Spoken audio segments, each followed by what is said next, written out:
Graça e paz a todos. Eu queria falar, né, de algumas coisas que eu recebo de alguns amigos, irmãos preciosos que eu amo, no Telegram, no WhatsApp. Eu não uso redes sociais, num geral, assim, sabe? De pessoas, assim, pregadores que estão estourados na internet, etc. E assim, o que mais me manda é de uma jovem, assim, que deve ter entre uns 15 a 17 anos no máximo, que tem uma excelente oratória, que tem uma excelente, assim, eloquência, digamos dessa forma. Mas assim, fui daí analisar algumas pregações dessa pessoa e Bíblia não tem nada, Escritura não tem nada, não tem nada. É uma pregação de autoajuda, uma pregação assim, bem frufru, digamos assim, uma pregação coach. A profissão coach em si eu acho importante, admiro assim, para questões de empresa, crescimento, metas e tal, é muito importante. Mas por que eu resolvi gravar esse vídeo, gente? Por quê? Porque assim, ao mesmo tempo que me deixa triste, me deixa feliz. Porque assim, é cumprimento da palavra, gente. Se levantaria muitos, né? Falsos profetas. E digamos que estão se levantando. E assim me deixa feliz nessa questão, porque cada dia que passa, a palavra do Senhor está se cumprindo mais e mais. E me deixa triste, a parte que me deixa triste é que irmãos amados, pessoas que eu amo mesmo, estão meio que gostando desse tipo de pregação, assim, sabe? Isso me deixa triste, sim, mas assim, é um alerta que eu faço a todos. Eu uso a frase do reverendo Hernandes Dias Lopes, que ele fala na Conferência Fiel, se não me engano, nos 500 anos da Reforma Protestante, que na igreja brasileira, para nós não se tornarmos como a Europa, né? A igreja na Europa, quem tem conhecimento sabe que já morreu. E a igreja nos Estados Unidos está no CTI já, e a igreja brasileira também já está no CTI. E tem muito pregador no Brasil, sim, fala a verdade, prega a palavra de uma forma genuína, sim, muitos e muitos. Por incrível que pareça, tem muitos pregadores bons no Brasil que falam a verdade.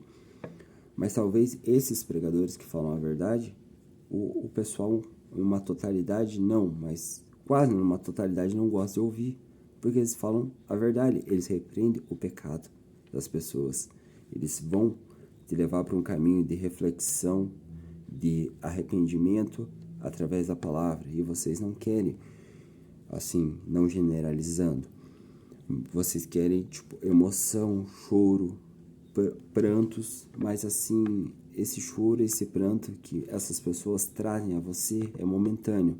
Vai durar 10, 15 minutos, depois você vai estar cultuando sua vida como você sempre cultuou, sabe?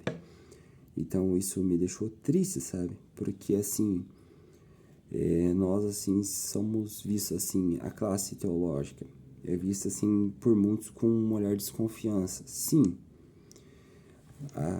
muitos veem dessa forma, mas assim, nós temos uma questão assim, que nós ficamos 4 anos estudando, tentando entender hebraico, tentando entender grego, tentando ler e entender textos no originais, contexto, aonde aqueles textos e aqueles capítulos, versículos estão encaixados.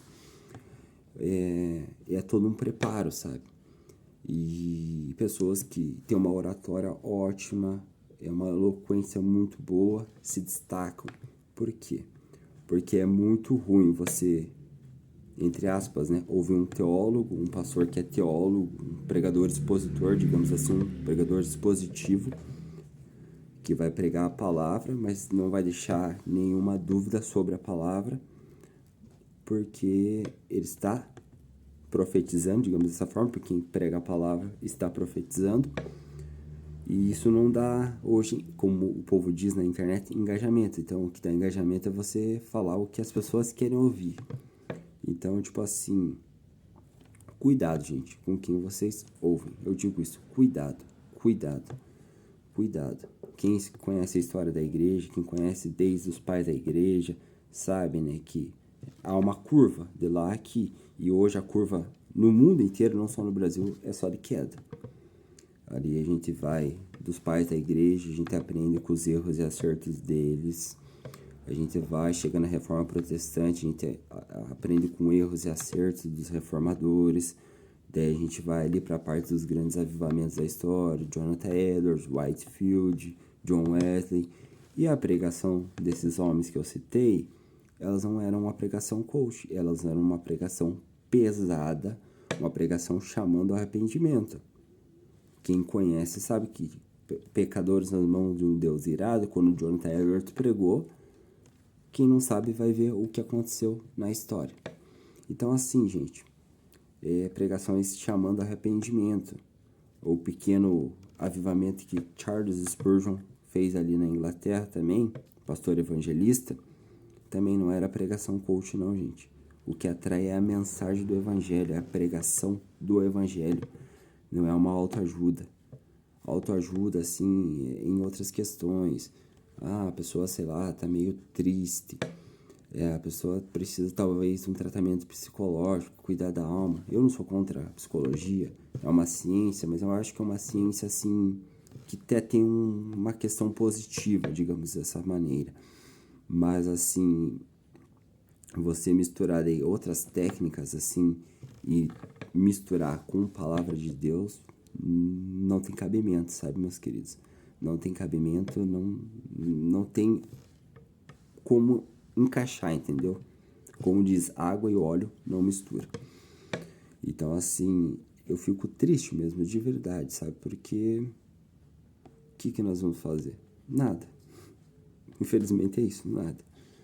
Nós estamos aí, temos que orar, assim, orar como Spurgeon orava, nesse sentido, né? Salva teus eleitos e ainda elege mais alguns. Mas, assim, é isso que eu queria, sabe? Com tristeza, sabe? Pessoas assim também, muitas pessoas me mandam, também eu não sei se é verdade, né? Que pessoas cobram absurdo para cantar, para pregar em igrejas, assim, sabe? Gente, a Bíblia diz, sim, o obreiro é digno do seu salário, do seu sustento, sim. Mas, assim, valores exorbitantes, assim, gente, não dá, né, gente? Não dá, né? Essa frase é muito famosa. Eu não sei se é da autoria do Jonathan Edwards, mas quem serve Deus por dinheiro serviria o diabo por um salário melhor. Não tenho certeza se é do Edwards essa palavra, essa frase. Mas assim, é muito complicado, entendeu? Nada contra, entendeu? Eu acho assim, um pregador que prega o evangelho verdadeiro, eu acho sim, digno ele ir, ser convidado, pregar numa igreja, se a igreja tem recurso, pagar a passagem, se ele tiver locomoção num lugar muito longe, sim, aérea, né? Porque o Brasil é um país continental, né? Aérea, bancar ali a hospedagem, alimentação, etc. Acho válido, mas um valor estipulado. Eu só prego na sua igreja se você me pagar o valor X ou o valor Y. Não tem cabimento, sabe, meus queridos? Não tem cabimento. Não tem cabimento porque não é isso a tônica do evangelho. Não é isso a tônica do evangelho. Não é a tônica do evangelho. E eu creio que, tipo, não dei crédito a essas pessoas, gente. Não dei crédito. Ouça quem pregam ouçam aqueles que pregam a verdade. Existem. E tem muitos no Brasil. Tem muitos no Brasil. Tem homens assim que Deus usou poderosamente para falar comigo assim pela palavra. Que eu cito nominalmente aqui, o pastor Paulo Júnior, defesa do Evangelho. Quanto Deus usou esse homem para falar através da palavra dele comigo. Paul Washer, pregador americano. Augusto Nicodemos, Hernandes Dias Lopes, o Franklin Ferreira, o Jonas Madureira, o Solano Portela, tantos pastores, assim, o pastor Eliseu Rodrigues, da linha pentecostal, um pastor que prega a palavra mesmo, Osiel Gomes, são pregadores do evangelho, gente, são pregadores do evangelho. Mas assim, outras pessoas assim, eu descarto, assim, sabe?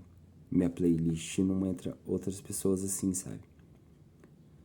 Então, assim, cuidado, meus queridos, cuidado, tá bom? Pra vocês não serem enganados pelos lobos, ok? Forte abraço, que a graça e a paz do nosso Senhor esteja com todos.